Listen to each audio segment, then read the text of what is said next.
everyone. Thanks for coming out tonight. It's always a great time to be here at Flywheel Brewing. So I'm going to read a few new pieces and then a lot for this week, and then I do have a book release announcement. So.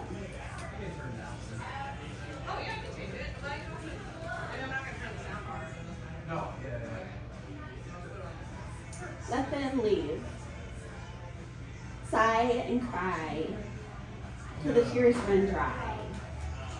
But always let them leave. Shamers and slow faders, ghosters and gaslighters. You see, it's really just all about their fears and insecurities. Hear them out if you must when they come calling back. But never ever forget their treachery.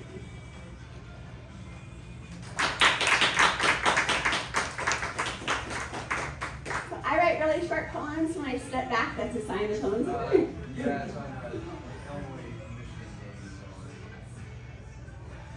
Because he let me breathe.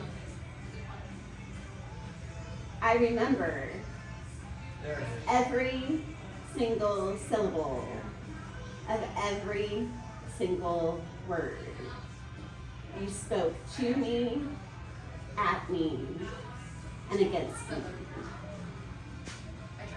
You keep asking why I left you for him, and so you see, it's because he let me breathe.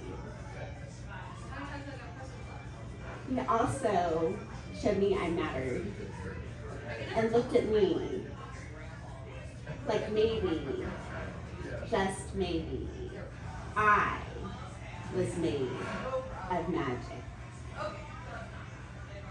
He also felt safe enough to step out of my survival mode and just breathe.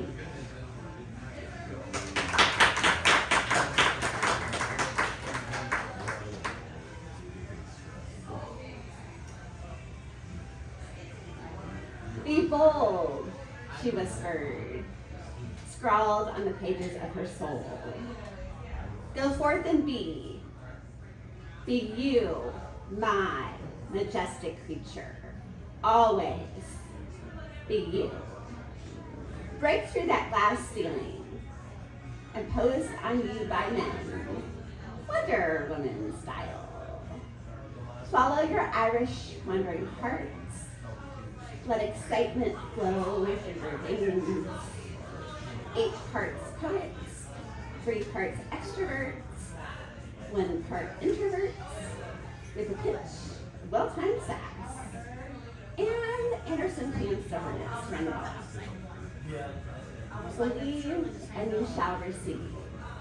Do things I never ever dared to try. Keep making mistakes, for that is how you learn. Never sacrifice or settle. You were destined for more.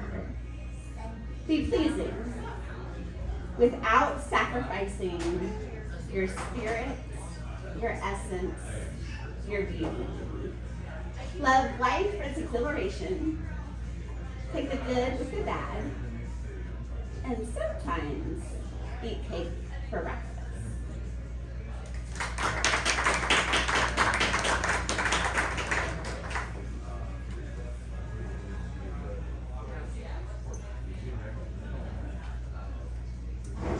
Sinful tree.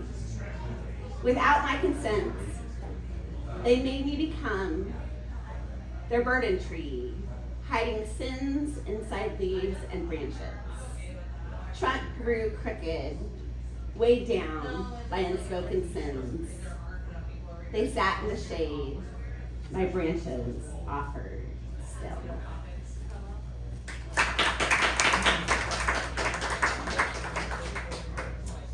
So I'd rather be kind and speak my mind than nice. Because nice girls negotiate with terrorists. Nice girls believe the world will not hear our cries, so we carry the burdens of our sisters. Nice girls sit in the sun, our parceled out gifts, payments for our silence. We work the 9 to 5 shift, giving terrorists a piece of us each day. Backs broken from the burdens they refuse to carry. Shift managers and supervisors demand and take and demand without remorse because they can. No one notices manager mistakes. The mistakes are condemned when committed by those hanging on the bottom rung of the corporate ladder.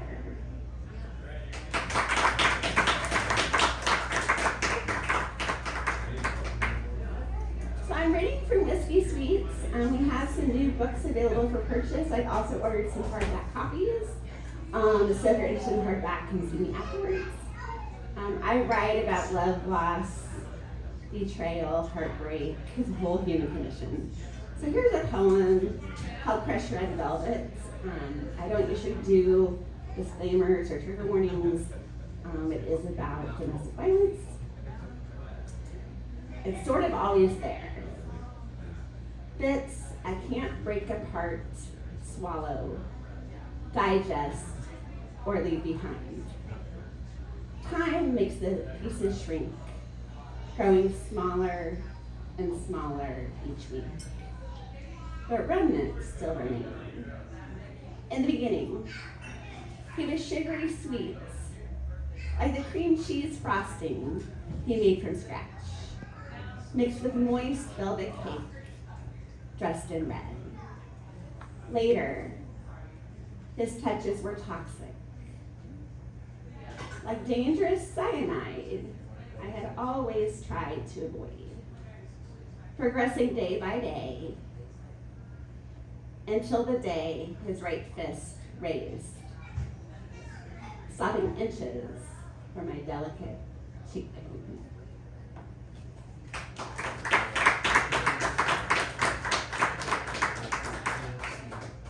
So last I was here, I talked a little bit about how to fight Barbie and when we had CDs.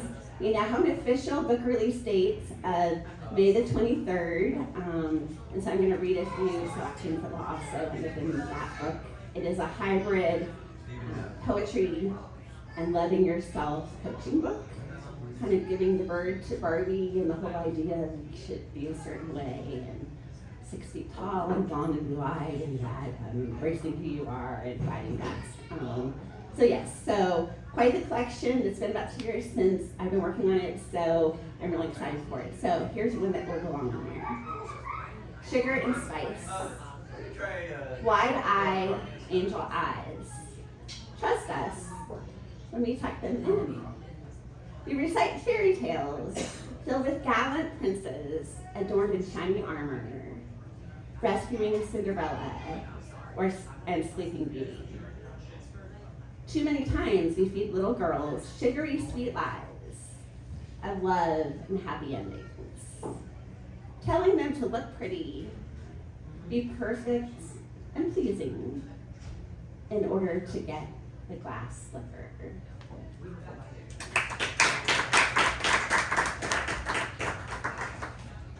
So does anyone have a nickel I could borrow? I do.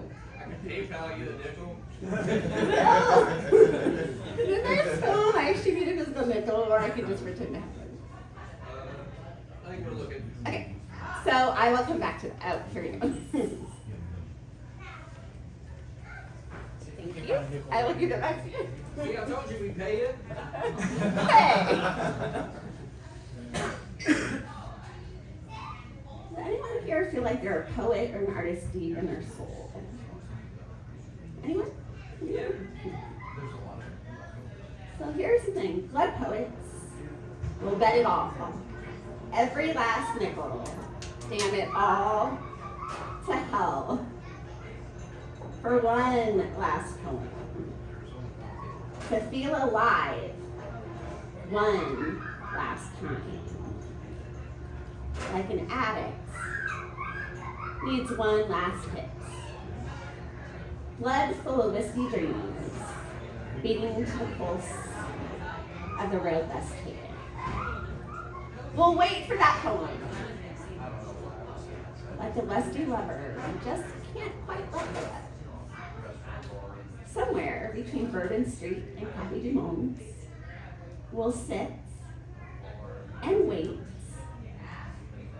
You know better.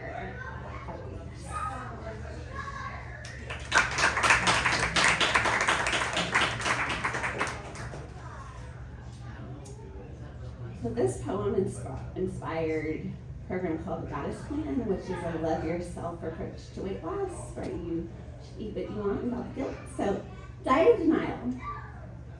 I never quite understood the appeal of denial diets. As my sisters scrambled to fill shopping carts with the latest food fad. Me, I prefer the goddess gorge to denying my carb cravings. Maybe because I'm too good at breaking all the rules and finding loopholes.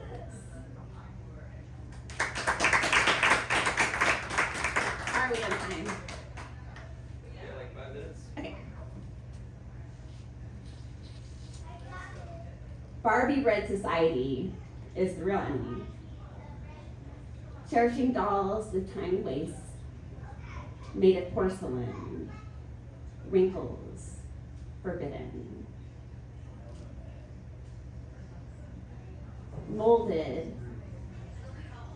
distorted, unrecognizable to real women with real curves.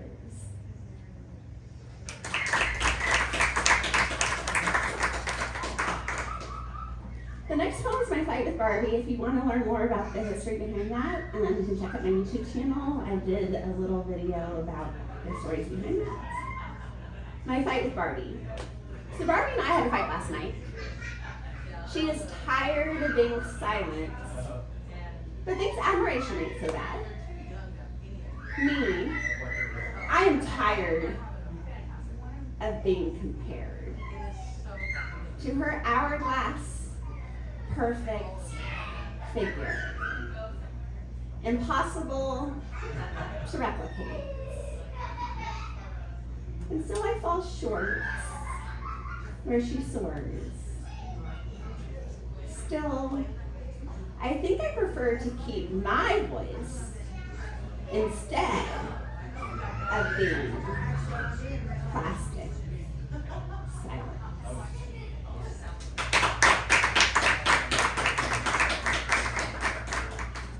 So the date of the book release is actually the 10th anniversary of my mom passing. And she was a poet and bought me my first journal, and every time I do a reading, I always bring it back to her. So Naked Toes is a poem I had published while she was still alive, and it was a joy to be able to share that with her. And because it's often a fan favorite, I wanted to end with that. I love to meet new people and have real conversations, so definitely come talk to me afterwards. And I'm really excited to hear all the people who will be back for the open mic portion. So, Naked Toes. I love to drive with naked toes. Toes pressed against ridge pedals. A break and speed. Arrest me if you dare. You repressed, uptight cock. For I bet you've never, ever, ever felt the ecstasy of driving with naked toes. Thank you.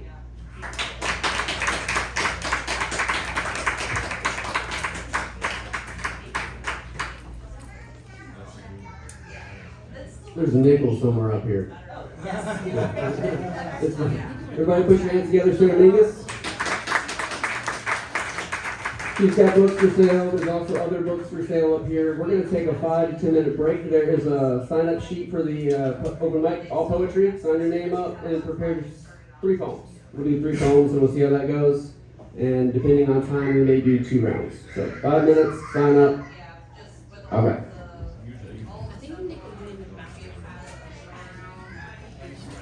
It's not the mouse. Yeah. Oh my God. My OCD has been killing me since she